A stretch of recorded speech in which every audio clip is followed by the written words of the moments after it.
सर्वांना नमस्कार. स्वागत आहे शब्द साधी आपल्या यूट्यूब चॅनलवर. कथा आवडली तर लाईक करा आणि चॅनलवर नवीन असाल तर सबस्क्राईब करा. लग्नानंतरचे ते गोड दिवस भाग 42. या अगोदरचे 41 एपिसोड आपल्या शब्दसाद या यूट्यूब चॅनलवर अपलोड केले आहेत. कृपया ते जाऊन नक्की वाचावे.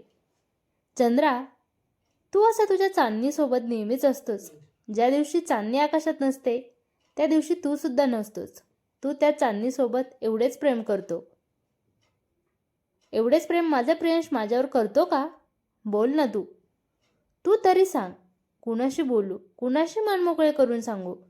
इथे माझं हक्काचं कोणीच नाही, ती आपल्या डोळ्यातील अश्रू पुसत म्हणाली. ही अशी परिस्थिती त्या बायावर असते ज्या बायांना किंवा त्यांच्या संसाराला 10-15 वर्ष होऊन गेलेले असतात. इथे 15 दिवसही झाले नाहीत आमच्या लग्नाला आणि हा आत्ताच असा वागत आहे. 10-15 वर्षांनी कसा वागेल याचा विचार तिच्या मनात आला आणि तिला जास्तच रडू आले.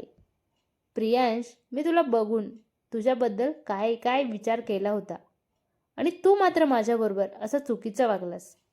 तुला मी किती वेळा मिस कॉल दिला, कॉलही केला. तू त्याबद्दल काहीच प्रत्युत्तर दिले नाही आणि घरीसुद्धा लवकर येत नाही आहे. रडत रडत ती तिथेच गच्चीवर एका साईडला बसून गेली. बाबा, बघा ना, मला तुमची सर्वांची खूप खूप आठवण येत आहे. तुम्ही सुद्धा माझ्याशी असे कधीच वागले नव्हते. किती काम असायचे तुम्हाला? याला तर फक्त सकाळी 7 ते 12 पर्यंत शाळा असते आणि त्याच्यानंतर हा पूर्ण दिवस रिकामाच असतो. ठीक आहे, मी मान्य करते, आश्रमशाळा आहे, काम खूप असतात, पण आता तरी घरी आला आहे ना, हक्काचा माझा शनिवार आणि रविवार. मग फक्त मलाच टाईम द्यायला पाहिजे की नाही? त्याने निवांत वेळ नाही असा म्हणाला होता. आता रात्रीच्या निवांत वेळेला भेटला होता. मग आपल्या बायकोला वेळ देण्याचे सोडून हा मित्रांना वेळ देतो आहे. कोणाला सांगू माझे दुःख? असा विचार करत तिने आपले तोंड झाकून घेतले आणि बसल्या बसल्या तिथे तिला थंडीही वाजू लागली होती. तिला झोप येत होती. खाली बेडरूममध्ये जाण्याची तिची इच्छाच नव्हती. विचार करता करता आणि रडता रडता तिला तिथेच झोप लागली. मित्रांच्या तावडीतून सुटलेला प्रियांश गाडीवर बसायला लागला. तेव्हा त्याने मोबाईल काढला वेळ बघण्यासाठी. वेळ बघत असताना अरे बापरे, 11 वाजून गेले आहे. हे काय? आपल्याला प्रियाने कॉलही केलेला आहे. आता आपलं काही खरं नाही. बिचारी आपली वाट बघून बघून कंटाळली असेल. खरंच माझं चुकलंच. मी माझ्या मित्रांचा रात्री फोन आल्यानंतर उचलायला पाहिजे नव्हता आणि उचलला असता तरी काहीतरी कारण देऊन घरातच थांबायला पाहिजे होतं. काय विचार करत असेल बिचारी? ती नवी नवरी, किती स्वप्न असतील तिचे, आणि मी मात्र एकांत मिळावा, निवांत मिळावा म्हणून मीच तर हट्ट केला होता. आणि आता रात्री इतका निवांत एकांत मिळाल्या असताना बायकोला एकटा सोडून इथे मूर्खासारखा मित्रांसोबत. अरे देवा, काय झालं माझ्या हातून? एवढी मोठी चुकी कशी झाली? माफी मागू आता तिची कशी? आणि तिने मला माफ पण का करावं? अशा वेळेस बायकांना काहीतरी गिफ्ट दिलं की बायका खुश होतात. पण एवढ्या रात्री कुठून आणू तिच्यासाठी गिफ्ट? प्रिया, मी तुझा सामना कसा करू? आता मला माझी स्वतःचीच लाज वाटू लागली आहे.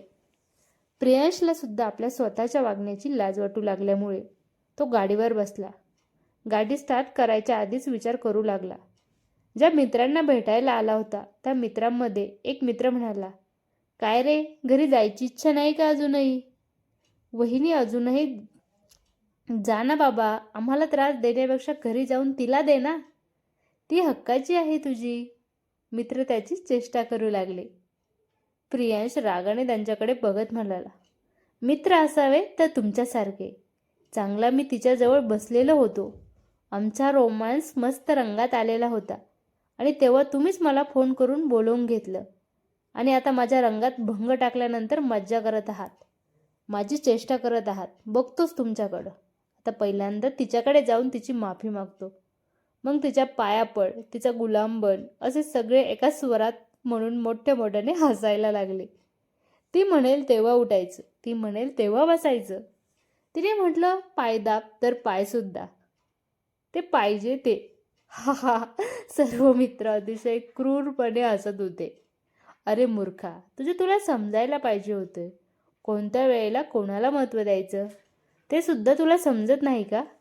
एक मित्र डोक्याला हात लावत म्हणाला. प्रियांश, छान. त्याच्यासाठीच तुझ्या आईने तुला लहानसं मोठं केलं होतं, बायकोचा गुलाम बनण्यासाठी. एका मित्राने त्याची चेष्टा उडवली. बायकोचा गुलाम बनण्यासाठी? त्या बायकोला बायको तर बनवून पहिल्यांदा. ती बिचारी नवी नवरी घरात येऊन बसलेली आहे. तिचा आत्तापर्यंत तिला स्पर्शसुद्धा केलेला नाही. ती काय विचार करत असेल माझ्याबद्दल, असा त्याच्या मनात विचार आला. तो त्याच्या मित्रांना बरेच काही उत्तर देऊ शकत होता, पण घरी जाणं जास्त गरजेचं होतं. प्रियांशने गाडी स्टार्ट केली आणि तो घाईने आपल्या घरी आला. हॉलमधला लाईट चालूच होता. दरवाजाला कडी लावलेली नव्हती. त्याने दरवाजा ढकलला आणि घरात आला. दरवाजाला कडी नाही आहे. त्याला आश्चर्य वाटले. तो बेडरूममध्ये गेला. बेडरूमचा लाईट चालूच होता. प्रिया कुठे गेली? ती तर इथेच नाही आहे. टॉयलेटला गेली असेल का, असा विचार त्याच्या मनात आला आणि तो तिला टॉयलेटकडे शोधू लागला. अरे, प्रिया टॉयलेटमध्ये सुद्धा नाही आहे. किचनमध्ये बघतो. किचनमध्ये आल्यानंतर त्याने पाणी पिले. त्याची आई, अरे अजून झोपले नाही का रे? आता थोड्या वेळापूर्वीच ओरडली होती ना. किती रात्र चालणार आहे? आमचे लग्न काय झाले नव्हते का? काय बाई, आजकालची मुलं मुली अक्कलच नाही यांना. अशा वेड्यासारखे वागतात. आई खोलीतून बडबड करतच राहिली आणि प्रियांशने काहीच उत्तर दिले नाही. आईच्या बोलण्यावरून त्याला एवढा अंदाज आलेला होता की आई कदाचित प्रियाला रागवलेली असेल. प्रिया बेडरूममध्ये, टॉयलेटमध्ये, किचनमध्ये सुद्धा नाही. गेली कुठे? प्रियांश खूप घाबरून गेला होता. रागाच्या भरात तिने तिच्या बाबांना फोन तर केला नसेल. तिचे बाबा आले तर नसेल. रागाच्या भरात ती घरातून निघून नाही गेली ना? नको नको त्या प्रश्नांची त्याला भेडसावले होते. खरं म्हणजे त्याला रडू यायला लागले होते. आपण असे तिच्यासोबत वागायला नव्हते पाहिजे. आपण फार चुकीचे वागलो म्हणून कदाचित प्रिया आपल्याला सोडून तर नाही गेली ना? कुठे शोधू तिला? आता आईला कोणत्या तोंडाने प्रिया कुठे गेली विचारू? तिला तर असं वाटत आहे आम्ही दोघं एकत्र. नाही नाही प्रिया, तू असं नाही करू शकत. तू मला सोडून नाही जाऊ शकत. नाही, कुठे शोधू मी तुला? तो तिला शोधत शोधत हॉलमधून पुन्हा ओट्यावरून पुन्हा घरामध्ये आणि मग त्याच्या लक्षात आलं, गच्चीवर तर गेली नसेल ना? गच्चीवर एकदा पाहून येतो, असा विचार प्रियांच्या मनात आला आणि तो गच्चीवर आला. प्रियांश गच्चीवर तिला शोधू लागला. त्याने मोबाईलची टॉर्च सुरू केलेली होती. थंडीने गारठलेली प्रिया एका कोपऱ्यामध्ये झोपलेली होती. तिचे अंग थंड झालेले होते. तिच्या डोळ्यांमधून अश्रू झोपेत असताना सुद्धा वाहवत होते. त्याने तिला हलवले. ती डोळे चोळून त्याच्याकडे पाहू लागली. ती फार झोपेमध्ये होती. काय घडत आहे? काय होत आहे? कोण आपल्या समोर उभे आहे? आपण इथे गच्चीवर कसे आलो याचं कसलेच तिला काहीच भान राहिले नव्हते. प्रियांशने तिचा हात हातात धरला. अतिशय थंड झालेला होता. तो आपल्या गरम हाताने तिचा हात चोळू लागला. तिचा हात गरम करू लागला. हळूच त्याने तिचा पायही घेतला. तोही गरम केला. तिच्या चेहऱ्यावरून आपला गरम हात जोरजोरानं फिरू लागला. आता थोडीफार प्रियाची थंडी कमी झाली होती. ती हळूच डोळे उघडून त्याच्याकडे पाहू लागली. जेव्हा प्रिया पूर्ण शुद्धीत आली, ती ताबडतोब उठून उभी राहिली. तिला त्याच्याशी काही बोलायचे नव्हते. ती रागाने त्याच्या विरुद्ध दिशेला तोंड करून उभी राहिली. प्रियांश आपले दोन्ही हात जोडून तिच्याकडे चेहऱ्याकडे उभा राहिला आणि म्हणाला, मला माफ कर. कशाबद्दल माफी देऊ मी तुम्हाला? प्रिया म्हणाली, खरंच माझं चुकलं. मी असं नव्हतं वागायला पाहिजे. प्लीज मला माफ कर. यावेळेस मला माफ कर. मी पुन्हा असं कधीच नाही वागणार. कशी वाटली कथा कमेंट करून नक्की सांगा. आवडली तर लाईक करा आणि चॅनलवर नवीन असाल तर सबस्क्राईब करा. धन्यवाद.